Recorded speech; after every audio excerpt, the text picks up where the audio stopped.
হাজবেন্ডকে যেন সকাল সকাল খাবার দিতে পারি, সেজন্য সংসারের অনেক কাজ রাত্রে আমি কিছুটা গুছিয়ে রাখি। বিশেষ করে রান্নাঘরের কাজ বলতে যে থালা বাসন পরিষ্কার করা, মুছে চাষে রাখা আর একটু পোটা বাছা এগুলো করে রাখলে সকালের কাজ কিন্তু তাড়াতাড়ি হয় আর সকালের রান্নাটাও তাড়াতাড়ি হয়। তো নমস্কার বন্ধুরা, কেমন আছেন সবাই? একটা ব্লগ ভিডিও সবাইকে স্বাগত জানাচ্ছি। তো সকালে স্নান সেরে তারপরে মাথাটা আশ্রিয়ে নিয়ে রান্নাঘরে চলে আসলাম। তো রান্নাঘর দেখুন অনেকটাই পরিষ্কার করে রেখেছি আর বাসনপত্র কিন্তু মাজা গোছা আছে।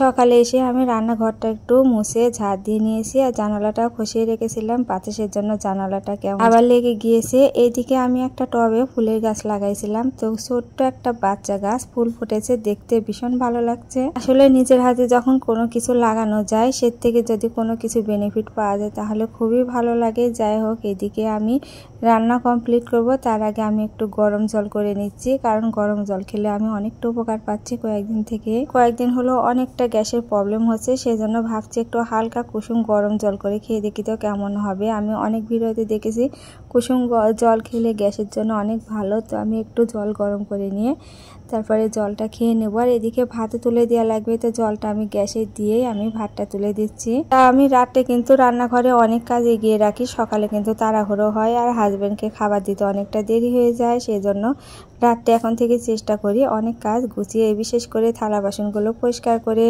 রাখা, রান্নাঘর পরিষ্কার করে রাখা, কিছু সবজি কেটে রাখা যেগুলো আমি সকালে রান্না করব। তো রাতটাও খাবার খেতে খেতে প্রায় 12টা বেজে যায়, সেজন্য অন্য কাজগুলো আর ওইভাবে করা হয় না, কিন্তু হাতে যেগুলো কাজ থাকে সেগুলোই সবকিছু আমি করে নেওয়ার চেষ্টা করি। সকাল সকাল কিন্তু সকালে রান্নাটা কমপ্লিট হলে কিন্তু অনেকটা সময় পাওয়া যায়, দুপুরে রান্নার জোগাড়টাও কিন্তু খুব তাড়াতাড়ি করে নেওয়া যায়। এদিকে আমি রাইস কুকারে ভাতটা তুলে দিলাম আর গরম জলটা আমি খেয়ে নিচ্ছি। গরম জলটা খাওয়া শরীরের পক্ষে অনেকটা উপকার। গ্যাসের প্রবলেম হলে একবার হলে খেয়ে দেখবেন, আর জলটা অবশ্যই কুসুম গরম হতে হবে। কেন জানি না আমার শরীরটা ভীষণ খারাপ লাগছে, কয়েকদিন থেকে ডাক্তারের কাছে যাবো করছি, কিন্তু ওইভাবে যাওয়া হচ্ছে না, দেখি কবে যাওয়া যায়। এদিকে আমি সবজিগুলো কেটে ধুয়ে নিয়েছি পরিষ্কার করে, এবার এই সবজি আর করলা ভাজি করবো। আর সকাল সকাল রুটির সাথে আর ভাতের সাথে সবজি হলে আমাদের বেশি চলে, আর অন্যদিন মাছ মাংসের তরকারি একটু থাকলে সেদ্ধ দিয়ে আর ডিম ভাজি করে সকালকার খাবারগুলো কমপ্লিট করি। তো এদিকে করলাগুলো ভাজি করব, একটু কাঁচা কাঁচা করে করলা ভাজি করব। আর ওইদিকে রুটির জন্য একটু গরম জল দিয়েছিলাম, তো জলটা ফুটে গিয়েছে। আর রুটির জন্য আমি এই রুটির ময়দাটা মাখিয়ে নিচ্ছি।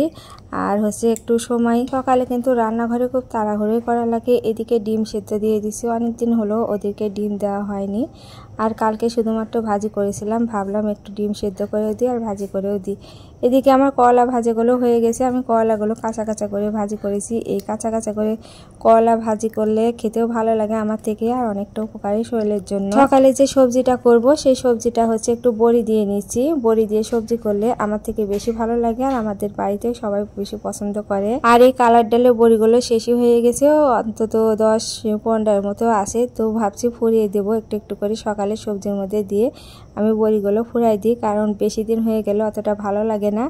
আর এদিকে সবজিটা আমি দিয়ে একটু লবণ আর হলুদ দিয়ে ঢেকে দেবো, কারণ তরই আছে, মানে যেগুলো ঝিঙা বলি, সেজন্য হচ্ছে পুড়ে যাবে যখন হচ্ছে ভাজতে যাব, সেজন্য আমি একটু ঢেকে ঢেকেই সবজিটা রান্না করলাম। তো এবারে ময়দাটা মাখিয়ে নিচ্ছি। আজকে হচ্ছে হাটবার, তো হাজবেন্ডকে আজকে রুটি দেবো না ভাতই দেবো, আর রুটিটা করছি আমার জন্য, আর বাচ্চারা হয়তো দুধ দিয়ে সন্ধ্যাবেলায় কি দুপুরবেলায় খাবে, সেজন্য কয়েকটা রুটি করে নিলাম। বাজার থেকে কেক, পাউরুটি এগুলো সবসময়, বিস্কিট আমার ঘরে আনাই থাকে, কিন্তু আমি হচ্ছে রুটি কি হচ্ছে ঘরে তৈরি খাবারগুলোই দেওয়ার চেষ্টা করি। মাঝে মধ্যে আমি ছাতু করে রাখি, হয়তো একটু ছাতুগুলো দিলাম দুধ দিয়ে আর একটু হচ্ছে চিনি দিয়ে, কারণ একভাবে প্রতিদিন ওরা ভাত খেতেই চায় না। মাঝে মধ্যে যদি একটু একটু অন্য জিনিস দেওয়া যায় তাহলে ওরা কিন্তু খুব পছন্দ করে খায়, আর এই খাবারগুলো কিন্তু শরীরের জন্য অনেকটা উপকার। আজকে আমি রুটিগুলো কড়াইতে ভাজি করছি, কারণ হচ্ছে ফ্রাই প্যানে আজকে কেমন জানি ভাজতে ইচ্ছা করলো না, সেজন্য কড়াইতে ভেজে নিচ্ছি।